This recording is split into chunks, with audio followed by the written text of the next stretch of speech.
गांव का नाम था शिवपुर। वहां एक पुराना सा घर था। मिट्टी की दीवारें, टूटी छत और आंगन के बीचों बीच एक नीम का पेड़। उसी घर में रहती थी लक्ष्मी, एक साधारण सी लेकिन बहुत मजबूत लड़की।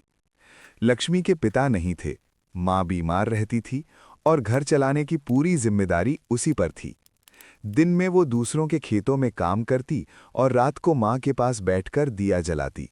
माँ अक्सर कहा करती थी, बेटी, जब तक घर में दिया जलता है तब तक उम्मीद जिंदा रहती है। लेकिन उस साल हालात बहुत बुरे थे। भाग 1। अंधेरा गहराने लगा। बरसात नहीं हुई, फसलें सूख गईं, गांव में काम मिलना बंद हो गया। एक एक करके लोगों के घरों के दिए बुझने लगे।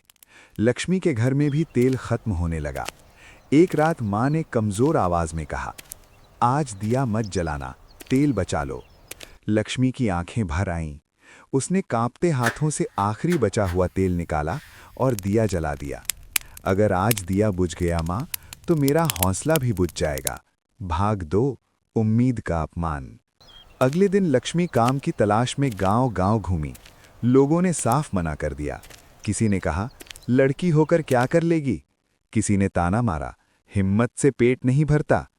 लक्ष्मी चुप रही, लेकिन अंदर से टूटती चली गई। शाम को लौटते समय उसने देखा, मंदिर के बाहर एक बूढ़े बाबा बैठे थे, ठंड से कांपते हुए। लक्ष्मी ने अपने हिस्से की आधी रोटी उन्हें दे दी। बाबा मुस्कुराए और बोले, बेटी, तू आखिरी दिया है इस गांव का। जब सब बुझ जाएं, तब एक दिया ही रास्ता दिखाता है। लक्ष्मी को बात समझ नहीं आई, पर दिल में कुछ हल्का सा हो गया। भाग 3। परीक्षा की रात। उसी रात माँ की तबीयत बहुत बिगड़ गई। दवा के पैसे नहीं थे। दिए में बस थोड़ी सी लौ बची थी। लक्ष्मी बाहर आंगन में बैठकर रोने लगी।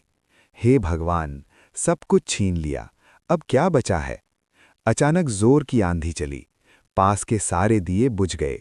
लक्ष्मी भागकर घर के अंदर गई, अपने दिए को दोनों हाथों से ढक लिया। हवा चलती रही, हाथ जलते रहे, लेकिन दिया बुझा नहीं। उसी पल माँ की सांस थोड़ी संभली। लक्ष्मी समझ गई, जब तक वो हार नहीं मानेगी, तब तक भगवान भी साथ नहीं छोड़ेंगे। भाग 4। नया रास्ता। अगली सुबह लक्ष्मी ने फैसला किया, अब मैं भीख नहीं मांगूंगी, कुछ करूंगी। उसने जंगल से सूखी लकड़ियां इकट्ठी कीं, उन्हें बेचकर थोड़ा पैसा कमाया। फिर उसने दिया बनाना शुरू किया, मिट्टी के छोटे छोटे दिए। लोग हंसे, अंधेरे में दिया कौन खरीदेगा? लेकिन लक्ष्मी रोज दिए बनाती रही। दिवाली आने वाली थी। भाग 5। चमत्कार। दिवाली से एक दिन पहले पास के शहर से एक व्यापारी आया। उसकी नज़र लक्ष्मी के दियों पर पड़ी। इतने सुंदर दिए किसने बनाए? लक्ष्मी ने डरते डरते कहा, मैंने। व्यापारी ने सारे दिए खरीद लिए, पूरे पैसे दिए। लक्ष्मी की आंखों से आंसू बहने लगे। ये आंसू दर्द के नहीं, जीत के थे। भाग 6। उजाला फैल गया। उस दिवाली शिवपुर में हर घर रोशन था, लक्ष्मी के बनाए दियों से। माँ ठीक हो गई। लक्ष्मी ने काम बढ़ा दिया, दूसरी औरतों को भी काम सिखाया। अब गांव में कहा जाता था, जिस घर का दिया बुझते बुझते बचा, उसी दिए ने पूरे गांव को रोशन कर दिया। अंतिम संदेश। लक्ष्मी आज भी हर रात एक दिया जलाती है। वो दिया उसे याद दिलाता